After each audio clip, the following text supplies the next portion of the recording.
10 വർഷം ജമാഅത്തിന്റെ ഖാദിയായി നമുക്ക് നേതൃത്വം നൽകിയ നമ്മുടെ എല്ലാവരെയും മനസ്സിന്റെ ഉള്ളിൽ കുടിയിരുത്തിയ മഹാനായ താജുൽ ഉലമയുടെ സുപുത്രൻ മർഹൂം ഖുറത്തുസ് സാദാത്ത് കൂറത്തങ്ങൾ ഉസ്താദ് അവിടുത്തെ അനുസ്മരണ വേദിയിലാണ് നാം ഉള്ളത്.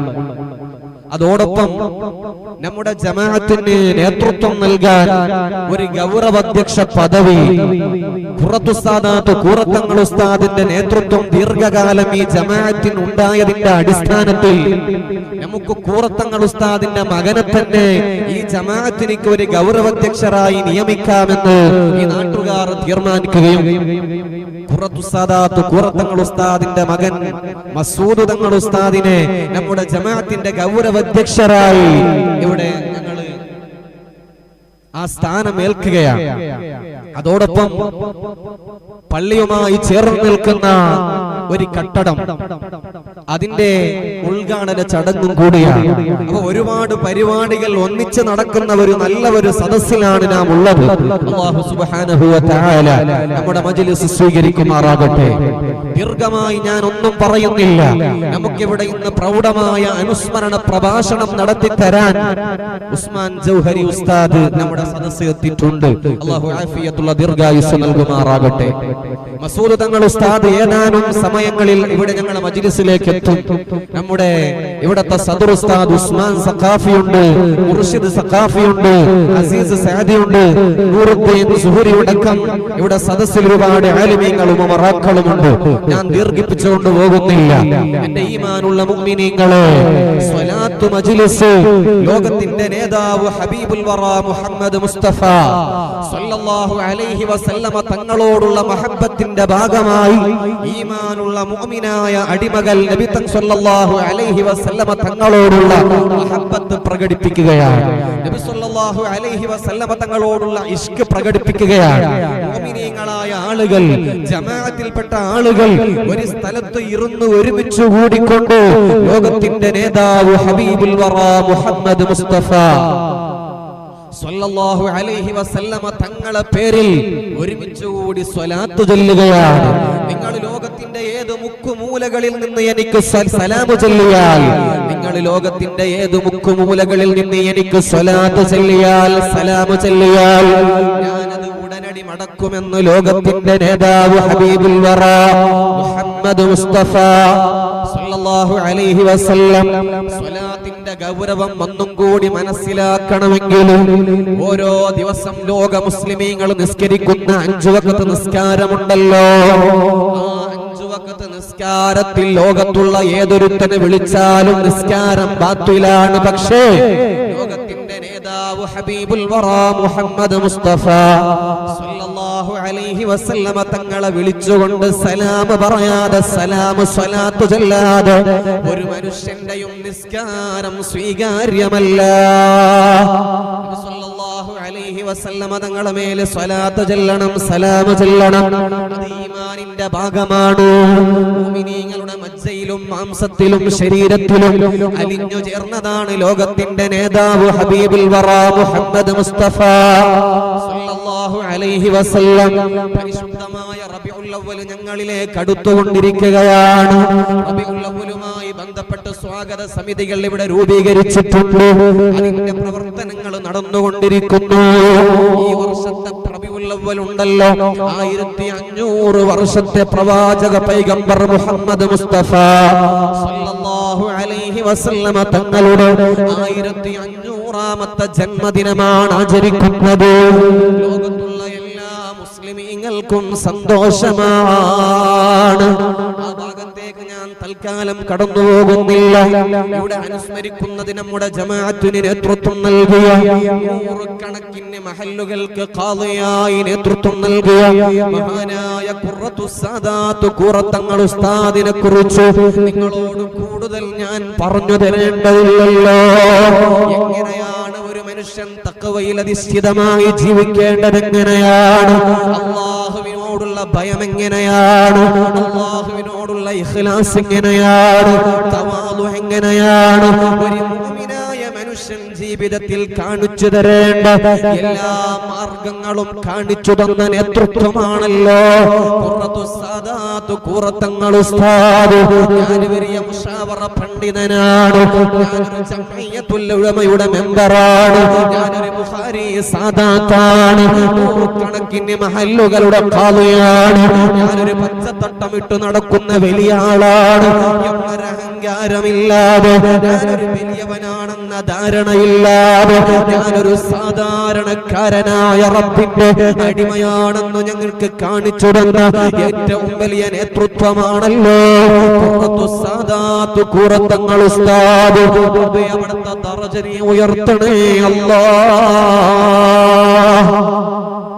ഒരാള് മഹാനാണെന്ന് നമുക്ക് മനസ്സിലാക്കുന്നത് എങ്ങനെയാണ്? പരിശുദ്ധമായ ഖുർആൻ അവിടുന്ന് പഠിപ്പിക്കുകയാണ്, ഇന്നല്ലദീന ആമനൂ വഅമിലുസ് സ്വാലിഹാത്തി സയജ്അലു ലഹുമുർ റഹ്മാനു ഉദ്ദാ. മുസ്ലിമീങ്ങളെ ഖൽബിന്റെ ഉള്ളിൽ ഒരാളോട് മഹബ്ബത്ത് നിറയുന്നുണ്ടോ? ഒരാളുമായി ഒരു മുഅ്മിനായ ആളുകൾ, മുസ്ലിമായ ആളുകൾ, ലക്ഷക്കണക്കിന് മുസ്ലിമീങ്ങളെ ഖൽബിൽ ഒരാളോട് മഹബ്ബത്ത് വരുന്നുണ്ടോ? സ്നേഹം വരുന്നുണ്ടോ? അയാൾ മഹാനാണ്.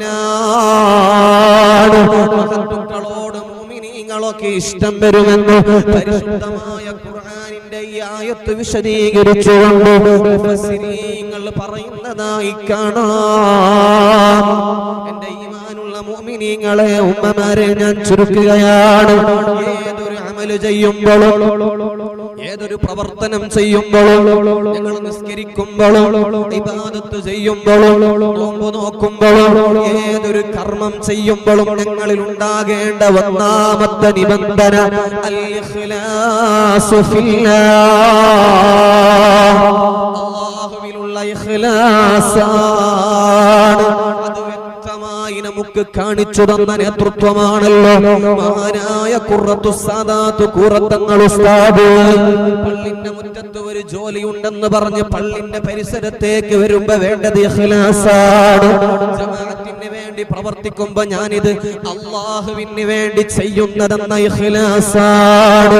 ഒരു മുതഅല്ലിം, ഒരു ഉസ്താദിന് ആലിമീങ്ങൾക്ക് ഖിദ്മത്ത് ചെയ്യുമ്പോ ആ മുതഅല്ലിമിന്റെ ഖൽബിൽ വേണ്ടത് ഇത് ഇലല്ലാഹ് ഇഖ്ലാസാണ്. നോമ്പ് നോക്കുമ്പോ വേണ്ടത് ഇഖ്ലാസാണ്, നിസ്കരിക്കുമ്പോ വേണ്ടത് ഇഖ്ലാസാണ്.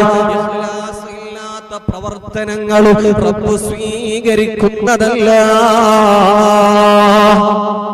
ഞാനൊരു സംഭവം പറഞ്ഞുകൊണ്ട് ഞാൻ നിർത്തുകയാണ്.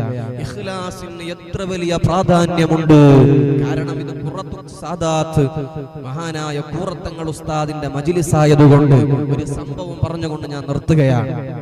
ഇഖ്ലാസിൽ അധിഷ്ഠിതമായി അല്ലാഹുവിനെ പേടിച്ച് ഏതൊരു വലിയവനാണെങ്കിൽ അവന്റെ മുന്നിൽ മുട്ടുമടക്കാതെ, ദീനിനെ പണയം വെക്കാതെ, ഏതൊരു രാഷ്ട്രീയക്കാരന്റെ മുന്നിലോ ഏതൊരു പണക്കാരന്റെ മുന്നിലോ സ്വന്തം ദീനാകുന്ന ആദർശത്തെ പണയം വെക്കാതെ നെഞ്ചൂക്കൂടെ പറഞ്ഞു തന്ന മഹാനായ താജുൽ ഉലമ അതേ പാതയിൽ മുന്നോട്ട് പോയി നമുക്ക് ദീർഘകാലം നേതൃത്വം നൽകിയ ഖുറത്തുസ് സാദാത്ത് ഖുറത്തങ്ങൾ ഉസ്താദ് ഇഖ്ലാസിന്റെ നിറകുടമായിരുന്നു എന്നതിൽ നമുക്കൊരു സംശയവുമില്ല. എന്റെ ഈമാനുള്ള മുഅ്മിനീങ്ങളെ, മഹാനായ അബൂ ഹമീദുൽ ഗസ്സാലി റളിയല്ലാഹു അൻഹു അവിടുത്തെ ഇഹ്യാ ഉലൂമുദ്ദീനിൽ രേഖപ്പെടുത്തുന്നതായി കാണാം.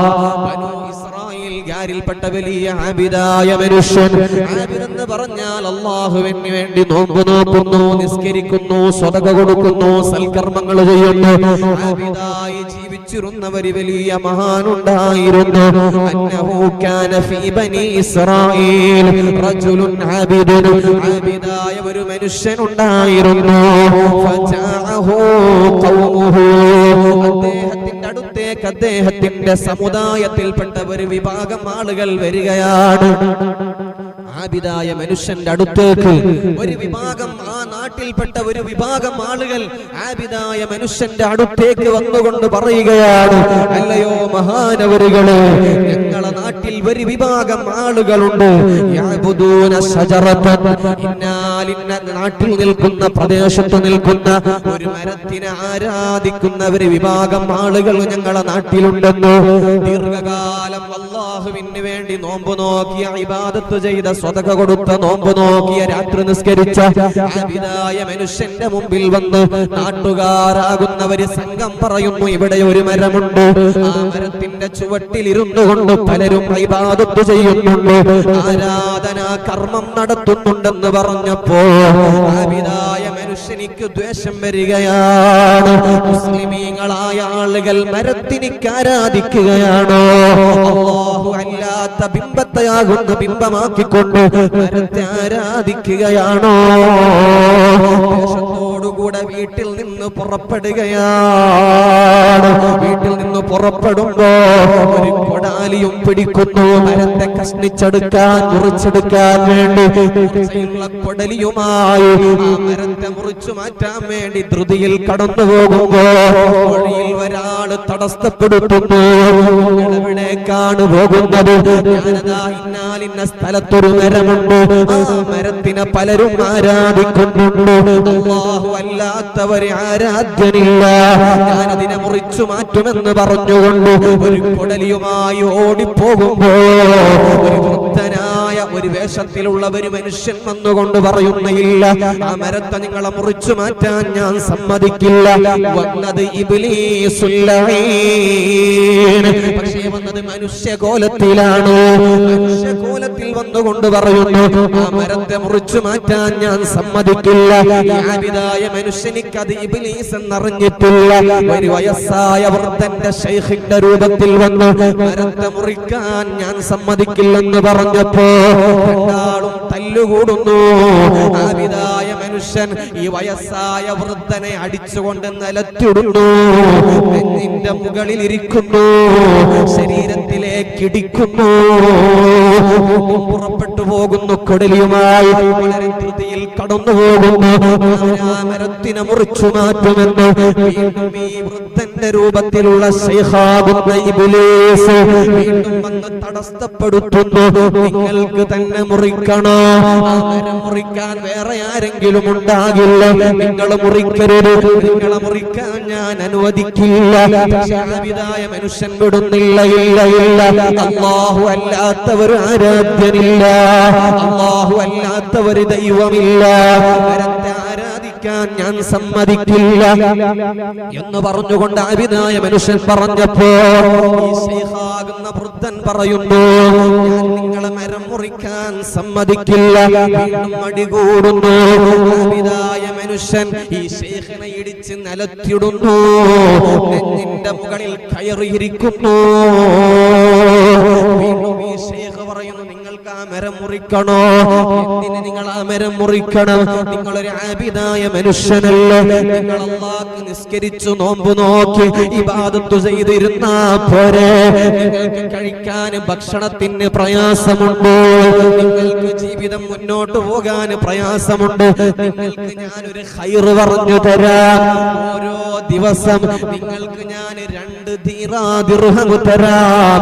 2 ദിർഹം നിങ്ങളെ വീടിന്റെ തലയണയുടെ അടിയിൽ നിങ്ങൾക്ക് ഞാൻ വെച്ചു തരാം. ആ മരത്തെ മുറിക്കുന്നത് നിങ്ങൾ ഉപേക്ഷിച്ചാൽ എല്ലാ ദിവസം നിങ്ങൾക്ക് 2 ദിർഹം ഞാൻ തരാം. ആബിദായ മനുഷ്യന്റെ മനസ്സൊരൽപ്പം മാറി. പറയുന്നത് ശരിയാണല്ലോ, ഞാനൊരു ആബിദായ മനുഷ്യൻ, എനിക്ക് ഭക്ഷണം കഴിക്കാൻ പണത്തിന്റെ ആവശ്യമുണ്ട്, എനിക്ക് കുടുംബം പോറ്റാൻ സമ്പത്തിന്റെ ആവശ്യമുണ്ട്, എന്റെ ഒന്നുമില്ല, എനിക്ക് പലരും ഇങ്ങനെ തന്നുകൊണ്ടാണല്ലോ ഓരോ ദിവസം കഴിയുന്നത്. അങ്ങനെയാണെങ്കിൽ ഓക്കെ എന്ന് പറഞ്ഞ് ഈ കൊടലിയും പിടിച്ചുകൊണ്ട് തിരിച്ചു വീട്ടിലേക്ക് പോകുന്നു. വീട്ടിലേക്ക് പോയി പിറ്റേ ദിവസം രാവിലെയാകുമ്പോ തലയുടെ അടിയിൽ 2 ദിർഹം അവിടെ നിന്ന് ലഭിക്കുന്നു. 2ാമത്തെ ദിവസവും ലഭിക്കുന്നു. ഇങ്ങനെ 3ാമത്തെ ദിവസമായപ്പോ ദിർഹം കാണുന്നില്ല. ആബിദായ മനുഷ്യൻ തലയണയുടെ അടിയിൽ നോക്കുമ്പോ ദിർഹം കാണുന്നില്ല. നല്ല ദ്വേഷത്തോടുകൂടെ വീണ്ടും കൊടലിയെടുക്കുന്നു, ധൃതിയിൽ നടന്നു പോകുന്നു. ഞാൻ ആ മരത്തിനെ മുറിച്ചു മാറ്റുമെന്ന് ധൃതിയിൽ പോകുമ്പോ അതേ മുമ്പ് 2 തവണ കണ്ട ശൈഖാകുന്ന വൃദ്ധനുണ്ടല്ലോ തടഞ്ഞു നിർത്തുന്നു. ഇതിനെ മുറിച്ചു മാറ്റാൻ ഞാൻ സമ്മതിക്കില്ലെന്ന് പറയുന്നു. തല്ലുകൂടുന്നു. ആബിദായ മനുഷ്യനെ വൃദ്ധനായ മനുഷ്യൻ അടിച്ചു നിലത്തോട്ടിട്ട് നെഞ്ഞിലിരിക്കുന്നു. മനുഷ്യൻ അത്ഭുതപ്പെട്ടു പോയി. 2 തവണ ഇയാളെ ഞാൻ അടിച്ച് നിലത്തിട്ട് ഞാനാണ് വിജയിച്ചതാണല്ലോ, ഇപ്പൊ നിങ്ങൾക്ക് എങ്ങനെ വിജയിക്കാൻ കഴിഞ്ഞു? ആ സമയത്താണ് ഇബ്ലീസുൽ ലഈൻ ചിരിച്ചുകൊണ്ട് പറയുന്നു, 2 തവണ നിങ്ങളുടെ യാത്ര ഇലല്ലാഹ്. ഏതോ ഒരു മരത്തിനെ ആരാധിക്കുന്ന മരത്തിനെ ആരാധ്യരാക്കുന്ന ഒരു വിഭാഗമുണ്ട്. അവരെ തടയണമെന്ന് അല്ലാഹുവിന്റെ വജ്ഹ് ഉദ്ദേശിച്ച് അല്ലാഹു മാത്രമാണ് ദൈവമെന്ന് കരുതി അവരെ തടഞ്ഞു നിർത്തി ആ മരത്തെ മുറിച്ചു മാറ്റാൻ അല്ലാഹുക്ക് വേണ്ടി 2 തവണ നിങ്ങൾ പോയിട്ടുണ്ടെങ്കിൽ നിങ്ങൾ 3ാമത്തെ തവണ കൊടലിയുമായി വന്നത് അല്ലാഹുക്ക് വേണ്ടിയല്ല. 2 ദിർഹം നിങ്ങളുടെ തലയുണയുടെ അടിയിൽ നിങ്ങൾക്ക് ലഭിക്കാത്തതിന്റെ പേരിലാണ്. കാലങ്ങളോളം ഇബാദത്ത് ചെയ്ത ആബിദായ മനുഷ്യന് അല്ലാഹ് എല്ലാ പവറും കൊടുത്തിരുന്നു. പക്ഷേ ഇഖ്ലാസ് എന്ന കാര്യം തെറ്റിപ്പോയപ്പോ അല്ലാഹു ഇബ്ലീസിനെ കൊണ്ട് നിലത്തടിച്ച് അടിപ്പിച്ചു കളഞ്ഞു. അദ്ദേഹത്തിന്റെ ശക്തി അല്ലാഹ് എടുത്തു കളഞ്ഞു. ഇത് മഹാനായ ഇഹ്യാ ഉലൂമുദ്ദീനിൽ അബൂ ഹാമിദ് അൽ ഗസാലി റളിയല്ലാഹു അൻഹു അതുപോലത്തെ പല ഇമാമിങ്ങളും രേഖപ്പെടുത്തിയിട്ടുണ്ട്. ഞാൻ ദീർഘിപ്പിച്ചു കൊണ്ടുപോകുന്നില്ല. അതുകൊണ്ട് ഏതൊരു അമല് ചെയ്യുമ്പോഴും ഞങ്ങളുടെ ഖൽബിന്റെ ഉള്ളിൽ ഉണ്ടാകേണ്ടത് ഇഖ്ലാസ് എന്നുള്ളതാണ് എന്ന് ഈ സന്ദർഭത്തിൽ നിങ്ങളോട് ഉണർത്താൻ കാരണം നമുക്ക് ഇഖ്ലാസിന്റെ നിറുകുടമായി ജീവിതത്തിൽ കാണിച്ചു തന്ന മഹാനായ ഖുറത്തുസ് സാദാത്ത് ഖുറത്തങ്ങൾ ഉസ്താദ് റബ്ബി അവിടുത്തെ മദദ് ഞങ്ങൾക്ക് നീ നൽകണേ അല്ലാഹ്. അവിടുത്തെ നോട്ടം നീ ഞങ്ങൾക്ക് നൽകണേ അല്ലാഹ്. ആലിമീങ്ങളുടെ അനുസ്മരണമാണ് ഇന്ന് ലോകത്ത്. ആലിമീങ്ങൾക്കാണ് സ്ഥാനമെന്നുള്ളത് ഇന്ന് ലോകത്ത് തെളിഞ്ഞുകൊണ്ടിരിക്കുകയാണ്. 2 ലോക രാജ്യങ്ങളെ വലിയ പണ്ഡിതന്മാർ, ഉമർ ഹഫീൽ എന്ന് പറയുന്ന യമനിലെ വലിയ പണ്ഡിതൻ, നമ്മുടെ ഇന്ത്യയിലെ ഗ്രാൻഡ് മുഫ്തി സുൽത്താനുൽ ഉലമ ഇന്ന് ലോക രാജ്യങ്ങളിൽ ചർച്ചയാവുകയാണ്. കാരണം യമനിൽ തലാൽ മഹ്ദി എന്ന് പറയുന്ന ഒരു മുസ്ലിമായ മനുഷ്യനെ 2014 വധിച്ച കേസിൽ നിമിഷപ്രിയ എന്ന് പറയുന്ന കേരളത്തിലെ പെൺകുട്ടി 110ഓളം കഷ്ടമുണ്ടാക്കി കൊന്നുകളഞ്ഞ ഒരു കൊലപാതകിയായ പെണ്ണിനെ യമനിൽ തൂക്കിലേറ്റുമ്പോൾ ഇന്ത്യയിലെ സുപ്രീം കോടതിയിലേക്ക് ഇന്ത്യയിലെ സർക്കാരിനോട് സുപ്രീം കോടതി ആവശ്യപ്പെട്ടപ്പോ ഇന്ത്യയിലെ സർക്കാർ പറഞ്ഞു, ഞങ്ങൾക്കതിൽ കൂടുതലൊന്നും ചെയ്യാൻ കഴിയില്ല. കാരണം യമൻ എന്ന് പറയുന്ന ഒരു രാജ്യം, ആ രാജ്യത്തിന്റെ സ്വൻആ എന്ന് പറയുന്ന സന എന്ന് പറയുന്ന പ്രദേശത്ത് ഭരണമാണ് നിലകൊള്ളുന്നത്. അവിടേക്ക് ഇന്ത്യയുമായി ഇവിടുത്തെ ഭരണവുമായി ബന്ധിപ്പിക്കാൻ നമുക്ക് സാധിക്കുന്നില്ല. ചർച്ച നടത്താൻ ഞങ്ങൾക്ക് കഴിയില്ല. ആ സമയത്താണ് ശൈഖുനാ സുൽത്താനുൽ ഉലമ എപി ഉസ്താദിനെ ആളുകൾ പലരും സമീപിച്ചപ്പോ ഉസ്താദ് അവിടെയുള്ള പണ്ഡിതന്മാരുമായി ബന്ധപ്പെട്ടു ഇന്ന തീയതിക്ക് അതാ മരണദണ്ഡന നടപ്പിലാക്കുന്ന ആ ഏറ്റവും വലിയ ശിക്ഷ ഉസ്താദിന്റെ ഇടപെടൽ കൊണ്ട് അവിടെ നീട്ടിവെക്കാൻ കഴിഞ്ഞു എന്നുണ്ടെങ്കിൽ ഈമാനുള്ള മുഅ്മിനീങ്ങളെ, ഒരു രാജ്യത്തിന്റെ ഗവൺമെന്റുകൾക്ക് നടത്താൻ കഴിയാത്ത പ്രവർത്തനങ്ങൾ ആലിമീങ്ങൾ പണ്ഡിതന്മാർ നടത്തുമ്പോ ഈ രാജ്യത്തിന്, ഈ നാടുകൾക്ക്, ഈ ലോകത്തിന് മഹാന്മാരായ പണ്ഡിതന്മാർ കാണിച്ചു തന്ന മാതൃകകൾ നാം പഠിക്കേണ്ടതുണ്ട്. ആ ഭാഗത്തേക്ക് ഞാൻ കടക്കുന്നില്ല. ഇൻഷാ അല്ലാഹ്